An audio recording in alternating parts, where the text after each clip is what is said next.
Comment Serge a eu 17 sur 20 à son mémoire en sciences de gestion? Bonjour à tous, alors aujourd'hui je vais répondre à cette question. Serge, c'est un de nos clients qui a eu 17 sur 20 à son mémoire, qui a fait appel à nos services et grâce à l'aide d'un de nos rédacteurs spécialisés en sciences de gestion, il a eu cette note dans un établissement qui est relativement connu, qui apporte des formations privées et qui permet notamment de réaliser des mémoires de MBA, donc des mémoires spécialisées en sciences de gestion. Donc quelles ont été les particularités qui ont permis d'obtenir cette note? C'est ce que je veux partager avec vous dans cette vidéo. C'est de partager effectivement notre expérience avec ce client, puisque 17 sur 20, ça reste quand même une note excellente. Alors certes, il y a de nombreux paramètres, notamment subjectifs, qui peuvent intervenir. Le directeur de mémoire, son humeur, sa connaissance du sujet, la qualité de la soutenance du client, etc. etc. Donc je ne cherche bien évidemment pas à ce qu'on s'approprie complètement l'obtention de cette note, mais je souhaite partager avec vous les quelques facteurs clés de succès qui ont permis d'avoir cette note-là. Donc, il faut savoir que, dans le contexte que c'est un mémoire en sciences de gestion. Donc, la particularité des mémoires en sciences de gestion, c'est que ce sont des mémoires qui sont des mémoires de terrain, donc des mémoires qui doivent apporter une valeur à l'entreprise.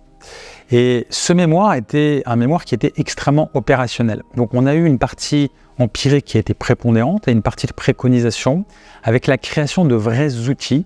Et ça, c'est très important puisque les outils en matière de sciences de gestion, c'est très important, que ce soit sur des mémoires de MBA ou sur des mémoires de DSCG ou des mémoires d'expertise comptable ou des mémoires, on va dire, qui ont des niveaux d'exigence très importants en sciences de gestion. Et ça, la création des outils qui peuvent par exemple apparaître au niveau d'une partie préconisation sont absolument valorisants pour un mémoire. Si vous faites par exemple des questionnaires, des entretiens et que vous créez à la fin des outils par exemple qui peuvent aider le manager d'une entreprise, ça va démontrer votre capacité, on va dire, à adopter la posture du gérant et à être force de proposition au niveau de la création d'outils qui permettent l'amélioration du fonctionnement de la structure. Et quand le jury de votre mémoire voit que vous avez cette capacité de proaction à créer des outils, à apporter une valeur importante à la formation, ça va être extrêmement valorisé. Et on a fait de nombreuses vidéos sur le sujet où on indique effectivement l'importance des préconisations. Les préconisations sont fondamentales puisque c'est le résultat, le fruit justement de votre partie empirique et c'est vraiment la partie sur laquelle vous êtes attendu au tournant. Parce que le jury ne va pas s'attarder sur la partie revue de littérature, ils vont faire quelques vérifications que je ne vais pas évoquer dans cette vidéo, ce n'est pas l'objet, mais ils vont faire des vérifications particulières sur la partie empirique qui est vraiment votre valeur ajoutée par rapport à la problématique, votre rapport à la formation, votre rapport académique au niveau des concepts de votre problématique. Et cette partie empirique, dans tous les mémoires en sciences de gestion, aboutit sur des préconisations. Et ces préconisations, effectivement, idéalement, elles débouchent sur la création d'outils. Ça peut être des grilles d'analyse, ça peut être une manière d'identifier, par exemple, un prospect clé, des manières d'améliorer le fonctionnement d'un service de l'entreprise, bien évidemment, qui sont liés à la problématique centrale de votre mémoire. Mais si vous arrivez à créer des outils qui ont une part prépondérante au niveau du mémoire, sachez que vous allez vraiment, entre guillemets, scorer. Vous allez marquer des points de manière importante. Et si ça représente une part importante du mémoire, ça va vraiment démontrer votre capacité à apporter cette valeur à l'entreprise.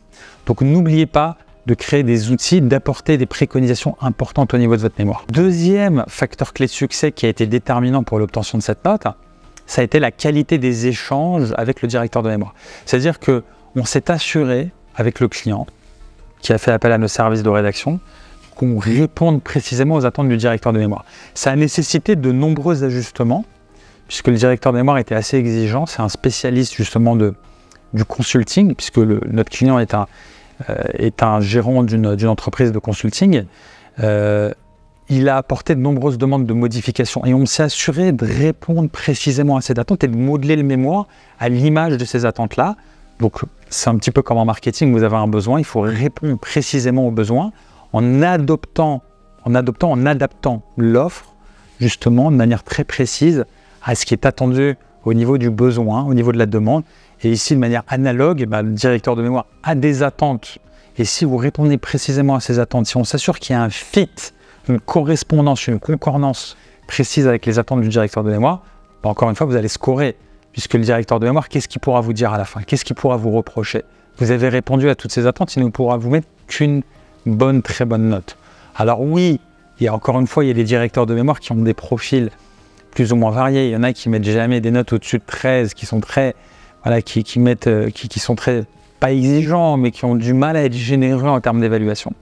Mais si vous répondez à ces deux critères, si votre mémoire répond à ces deux critères, bah, vous allez avoir une probabilité d'avoir une très bonne note qui sera très importante.